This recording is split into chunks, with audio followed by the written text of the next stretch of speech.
সম্মানিত সুপ্রিয় দর্শক শ্রোতা দেশ ও প্রবাস থেকে যারা আমাদের সাথে সংযুক্ত আছেন, ভিডিও দেখতেছেন অথবা শুনতেছেন, সবাইকে জানাই আন্তরিক প্রীতি ও শুভেচ্ছা। বন্ধুরা, আমি কথা বলছিলাম সুইট একটি আপুর সাথে, প্রতিবেদন করবে, অডিও কলে সংযুক্ত হয়েছে আমার সাথে। কেন আসলো প্রতিবেদনে বিস্তারিত ভিডিওতে থাকছে, ভিডিওটা অবশ্যই কন্টিনিউ করবেন। আসসালামু আলাইকুম। ওয়ালাইকুম সালাম। আসসালামু আলাইকুম ভাইয়া। ওয়ালাইকুম আসসালাম, কেমন আছেন? ইনশাল্লাহ ভাইয়া ভালো আছি। আপনি ভালো আছেন? এই তো আলহামদুলিল্লাহ ভালো আছি। ভালো আছেন, ভালো থাকবেন, ভালো থাকাই কামনা করছি। তবে শুনতে চাচ্ছি আপনি প্রতিবেদনে কেন আসলেন, বলেন। প্রতিবেদন আছি ভাইয়া, আমার তো বাবা মা নাই, একটা ছোট ভাই আছে, মাদ্রাসাতে পড়াই। আমি খুব কষ্টের ভিতরে আছি, মামার সাথে বাসা বাড়িতে একাই থাকি একটা ছোট ভাই নিয়ে। যে আলাদা ভাবে খাই, চলাফেরাই, চলতে ফিরতে খাইতে অনেক কষ্ট হয়, ভাইয়ের মাদ্রাসার খরচ চালাইতে কষ্ট হয়। এটার ধরনের প্রতিবেদন আছে যাতে একটা ভালো মনের মানুষ পাই পাশে, যে জীবন সঙ্গী হিসেবে আমাকে পাশে রাখবে, হয়তো আমার দায়িত্ব নেবে, আমার কষ্ট সুখে দুঃখে আমার পাশে থাকবে। এই কারণেই আসছিলাম আর কি। পরিবারে আছে কে কে? পরিবারে আছে বলতে আমি এখন একটা চাচার কাছেই থাকি, আমার চাচাই আছে। আপন বলতে আর কেউ নেই, বাবা মা নেই, আর একটা ছোট ভাই আছে। বাবা মা কোথায় গেছে আপনার? বাবা মা মারা গেছে। দুজন মারা গেছে। হ্যাঁ। আপনার বর্তমান বয়স কত চলে? আমার বর্তমান বয়স চলতেছে 18 বছর। আপনি কি আগে কখনো প্রতিবেদন করছিলেন?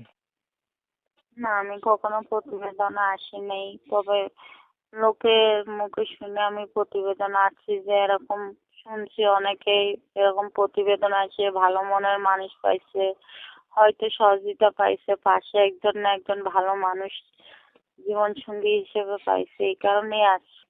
আপনার লেখাপড়া আছেন জানা? হ্যাঁ, 6 পর্যন্ত পড়ছি। আগে বিয়ে হয় নাই আপনার? না, আমার ভিডিও ফোন নাই। আমি যে বাড়িতে কাজ করি ওইখান থেকে একটা ফোন দিছিল, ওইটা দিয়ে আমি প্রতিবেদনে মানে আসি আর কি, একটা সিম নিয়ে। বলছে আপনার বিয়ে হয়েছে নি আগে? না, আমার বিয়ে হয় নাই। আপনার বিষয়টা আমি ক্লিয়ার করতেছি। প্রিয় দর্শক শ্রোতা, শুনছিলেন আমি কথা বলছিলাম তবে বলে রাখা ভালো, ওনার পরিবারে আপন বলতে কেউ নাই, চাচার কাছে থাকে, মা বাবা কেউ নেই, ছোট ভাইকে নিয়ে। বয়স 18 বছর, এখনো বিয়ে হয় নাই। ক্লাস 6 পর্যন্ত লেখাপড়া আছে। এখন উনি চাচ্ছে ওনার সবকিছু জানার পরে কোনো একজন মানুষ ওনার পাশে থাকবে, ওনার দায়িত্ব নেবে। মনের সাথে মন যদি মিল খায় তাহলে বিয়ে শাদী করবে, এর জন্য উনি প্রতিবেদনে আসছে।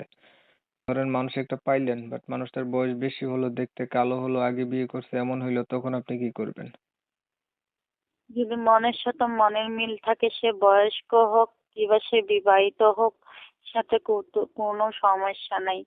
একটা মানুষের মনের আন্তরিকতার টান, ভালোবাসা হয়েছে, এটাই বড় কিছু আমি মনে করি। যে পাশে দাঁড়াবে, যে দায়িত্ব নেবে, সে বয়স্ক হোক আর সে বিবাহিত হোক, আমার প্রয়োজন একটা ভালো মনের মানুষ। সে বয়স হইলে আমার সমস্যা নাই, সে কালো হইলেও আমার সমস্যা নেই। আমি চাইবো সে যাতে আমাকে জীবন সঙ্গী হিসেবে আমাকে সারা জীবনের দায়িত্ব নেবে, পাশে রাখবে, এটাই।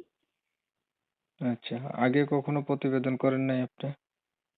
না, আমি কখনোই প্রতিবেদন আসি নাই, প্রথম আসছি। ঠিক আছে, আর কিছু বলবেন?